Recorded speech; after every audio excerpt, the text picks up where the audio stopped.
All right, engaging Big Red Road Reaper with butt warmer on, even though I don't quite need it today, because it's probably going to be kind of warm today. But I got my stone chisel.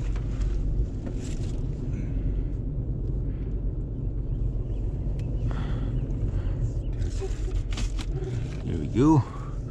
Paws out sweeping the deck. Yeah. Got my stone chisel, so I don't know what I'm doing today. I'm doing one of several things, so I better watch where I'm driving. But I got my stone chisel.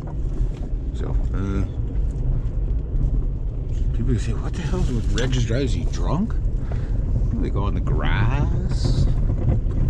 I'm either going to be building garden boxes today, or a garden box. It's a big enough garden box, like 10 feet. I built it years ago, but it finally rotted out. I think it was like 5 years ago I built that, and it was a big flower box right side of the house. I built like 9 of them, and this one is done for sure. The rest I haven't really checked, but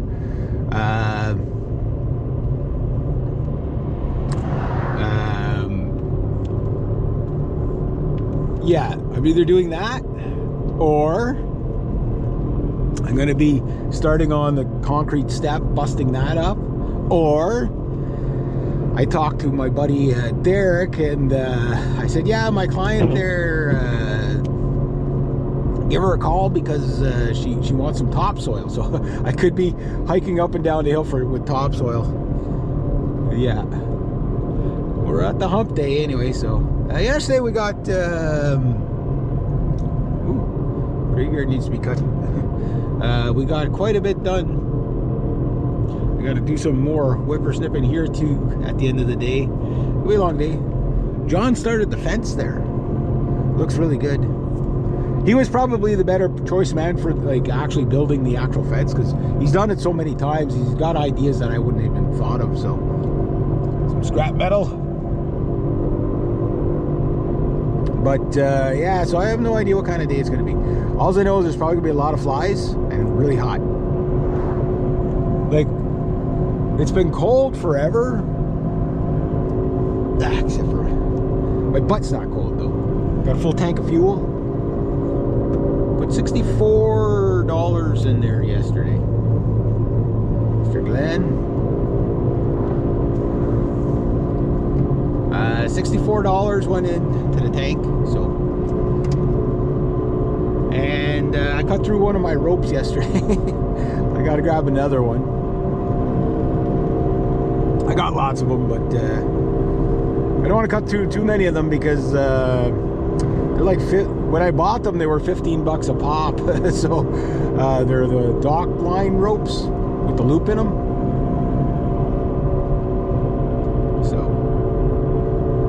Yeah, there's that. So I got 2 trees to do tomorrow, possibly, maybe some grass cutting. First grass cut.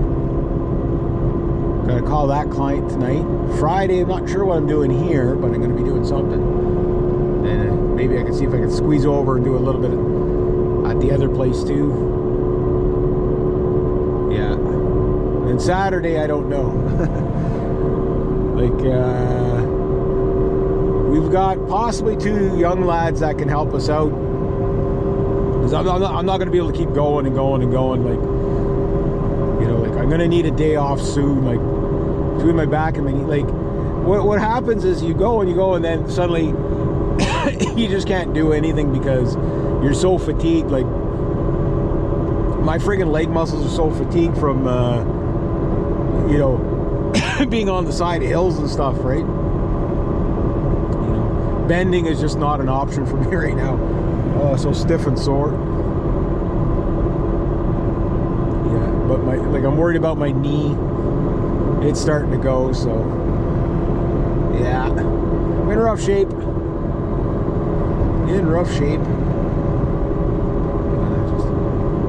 But like, if I had like 3 days off, like I'm almost fully recovered.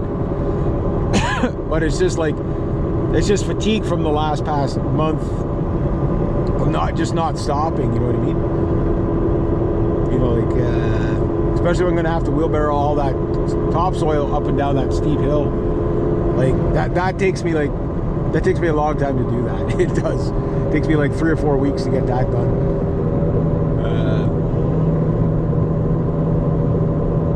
Kind of one of those things.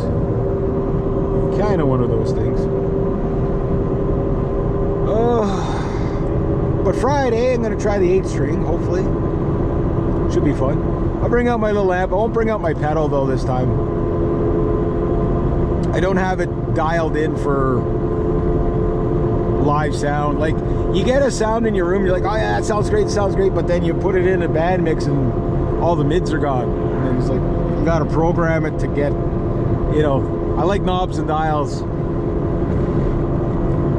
It's like, a lot of people are going for, you know, like the digital kind of, you know, plug into the system digitally and just do it that way. And there's a lot of advantages to that if everybody in the band is doing that. But if not, the more analog stuff, even if it has been processed,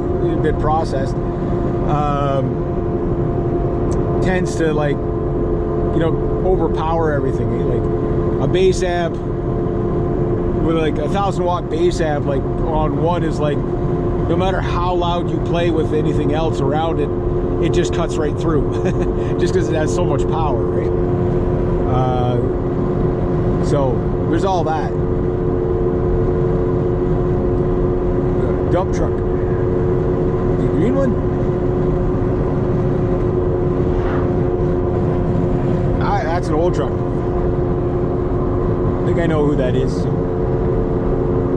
Probably Howard. Oh, look at all the leaves out, eh? Nice. Flies are out. Oh my God, they're out. Like you wouldn't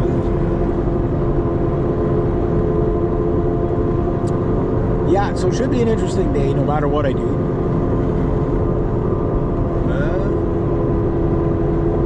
Then tomorrow, hopefully, it'll be a slightly easier day. But then again, it's hard to say. I helped my buddy with a tree yesterday. It blew down a spruce tree, so that was pretty messy. Dead spruce tree, that's a lot of sawdust. But yeah, got to play with the tree reaper yesterday. Yeah. But Friday, I'm gonna hopefully be able to do some songs I want to do with the 8 string. I seen Roger yesterday.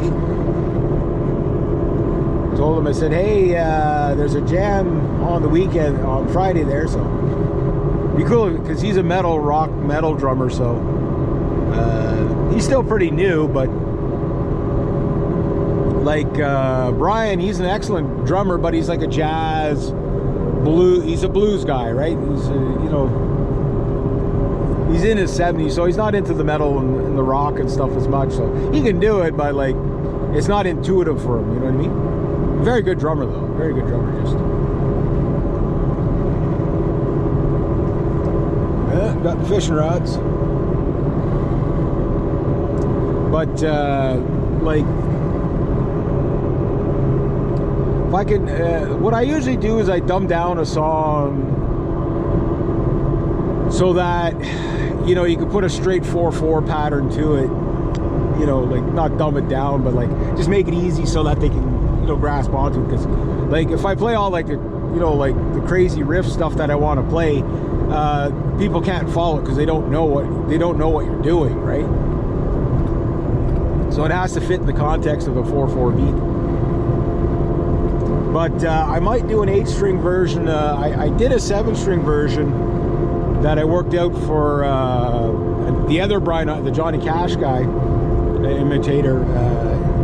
impersonator.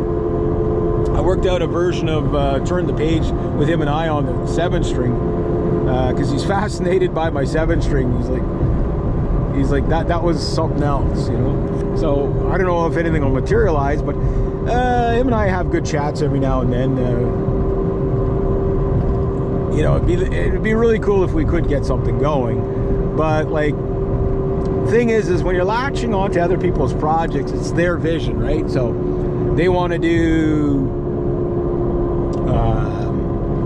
you know, everything from the 50s and the 60s and stuff like that. It's kind of like the husband and wife that have the host the jam, like they're blues people, right? So for them, like they want to play blues jams, right? So that's fine, I have no problem with that, but it's like you're to the beat of their drum, so to speak, right? And the downside to that is you don't get to really unleash what you can do.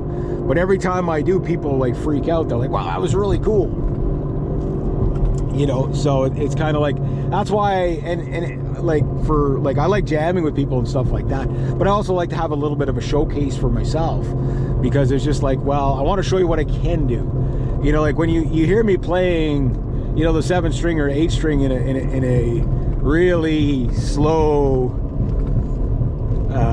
you know, 68 BPM blues, generic blues thing. It's kind of like having a Dodge Hellcat, you know, on idle, you know, on idle and 20 kilometers below the speed limit. You know, like it's very unimpressive. Yeah, sure, it's cool, you're driving the Hellcat, but you're not giving the Hellcat what it needs, you know what I mean? It means, and that means you're not giving the audience what it needs. So the 8-string is the same thing. Like I have to be able to let loose on it to really show you what it's about, you know what I mean?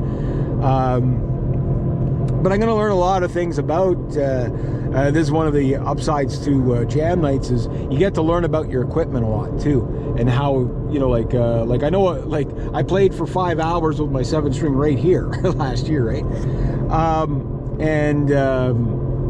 You know, I know that the 7-string is a really